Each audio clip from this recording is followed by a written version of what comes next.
From advertising to software as a service to data.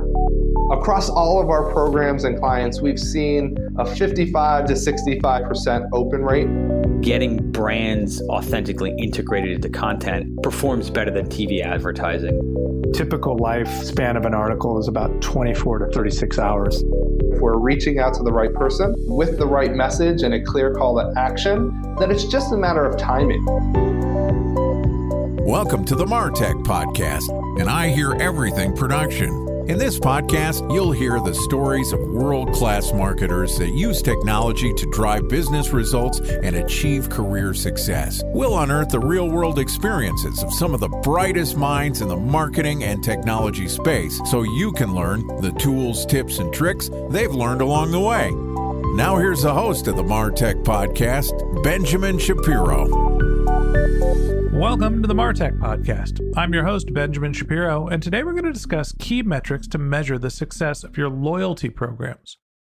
Joining us is Mark Ross-Smith, who is the CEO of Travel Data Daily, which is a B2B travel industry blog that reviews big data, analytics, and how travel companies make money through data monetization.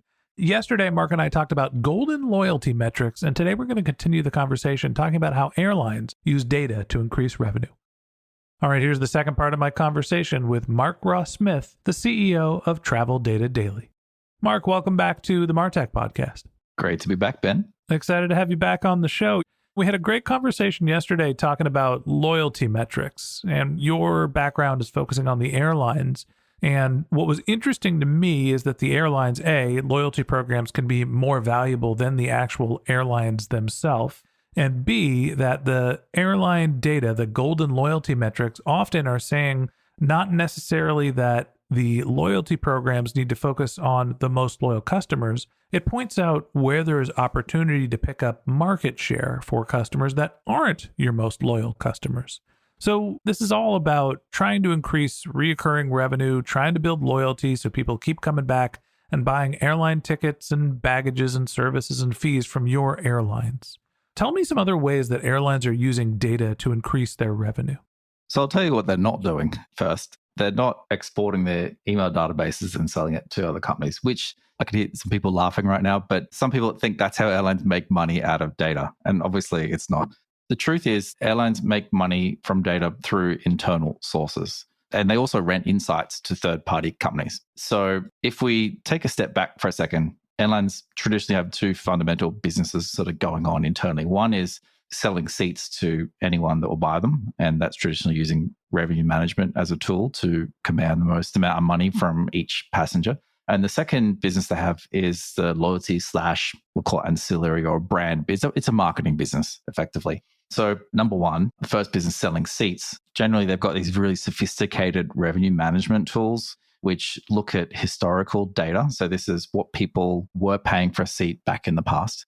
And then fundamentally sort of predicting what people might be willing to pay for that same seat on a similar date, on a similar sector in the future. And that's why you see prices fluctuate up and down each time you go back to the airline site. They want to fly to A to B and it's $200, and then you come back the next day, it's $250. It's not necessarily that they're selling more seats. It's just the airline thinks they can make more money out of you at that time. It never seems to go down these days. I swear, every time I check, it's like, nope, we're going to Tucson, Arizona from San Francisco. It's, I don't know, like a 12-hour drive. They're like $600 seats for a family of four. It drives me nuts. Anyway, sorry, that's my gripe. So any airline listening, make sure when Ben's surfing your website, the price always goes up even more. It's true. And honestly, if it weren't Christmas, we probably wouldn't be going, but damn it, they got us again. So airlines, obviously the last 2-3 years of their historical data is kind of all messed up because heaps of people not flying business travel sort of went off a cliff. So they couldn't really predict how much they should charge people. So they had to bring in new data sources. So this is sort of a bit of the monetizing data part here. So let's rewind about a year ago. They started getting things like banking data, credit card data, and looking at, in this city, are people starting to eat out more at restaurants, especially fine dining? Fine dining is an indicator that people are ready and willing to start traveling again in cities and different countries that had border restrictions and stuff like that. So if they started to see an uptick in people dining out in certain cities, that was an indicator that people in that city were ready, willing, and able to travel right now. So let's start being more aggressive in those markets in terms of pricing. Let's put some more capacity, let's put some more aircraft, let's start flying there again. Let's make a big announcement. Hey, we've got new flights to blah city. So that's all based off credit card spend. And this is how a lot of decision making has been made in airlines, especially around pricing and revenue management stuff the last couple of years, just because the historical data wasn't really working for them. The takeaway there for me is this is an industry that's been reliant on internal sources of historical data to determine their revenue and their pricing model. And that data essentially was all washed because of COVID. So what do? They look for other signals. Now, how does an airline figure out what is the signal to look for? How do they correlate that fine dining is related to ready to travel as opposed to bought a new car thinking about leaving town? Fortunately, airlines also like paying money to other companies to figure this out for them. So think about bank and credit card data. There's a lot of sort of transactional flow, a lot of sharing going on between airlines and like the card network. So think like your typical MasterCard, Visa, Amex type networks. There's a lot of sort of sharing going on there because it's a beneficial relationship. And where people travel, they take their credit card, they start swiping overseas, they're spending foreign exchange, all these kind of things. And banks and card networks make a bit of money out of it when you travel. So they're incentivized to get people to travel as well. And some of the analytics that they get out of that are pretty interesting. They start looking at patterns. People from these cities that have this kind of spending behavior are now traveling more. Therefore, let's start targeting more of them. Let's start sending them special offers to fly from X to Y because the propensity for them to travel is a lot higher than people that don't have these kind of spending behaviors. All right. So uses of data for airlines to make revenue. First, you're looking at who you should market to in terms of your loyalty program. Second, you're looking at outside sources of data when you don't have data sources to make correlations of what drives the right behavior to get somebody to purchase your product or services. Give me one more way that an airline is using data to increase their revenue. I'm going to give you a really, really interesting one you might not have heard before. I'm ready. There's an Asian airline I did some work with, and obviously they know your date of birth. You give that sort of data to them. They started using astrology data to market to you to try and get you to open and click all their emails. And of course, obviously in Asia, astrology is a big thing. And they use something that's called a life path number. And so these are numbers that just bear with me for a second, numbers that your soul was most attracted to in this universe, right? Get out of here with that hocus pocus BS. Come on. Totally. And so they did a trial on this and they could calculate like what your number would be. So let's say your number is like 3 that you're most attracted to. I'm at least a 5. Come on, you're a 10, Ben. You're too kind. Let's go with 9.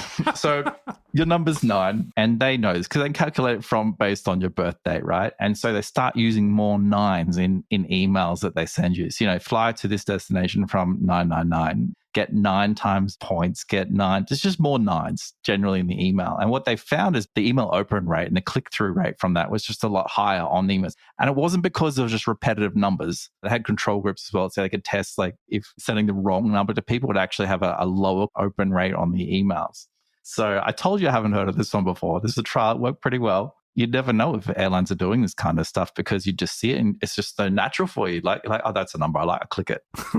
They're just like artificially pumping numbers into emails because they think that number is related to your spirit. And that's what's making people decide to get on an airplane and fly halfway around the world. Hey, if it drives sales. Sometimes marketing is as much of an art as it is a science. And even the airlines are being a little, let's call artistic, a little creative with how they're growing their revenue. Mark, I appreciate you coming on the show and telling us a little bit about the airline industry and how marketers can take away from what they're doing. Thanks for being my guest. It's been fun, Ben. Thanks. All right. And that wraps up this episode of the MarTech Podcast. Thanks for listening to my conversation with Mark Ross Smith, the CEO of Travel Data Daily. If you'd like to get in touch with Mark, you can find a link to his LinkedIn profile in our show notes, or you can visit his company's website, which is traveldatadaily.com.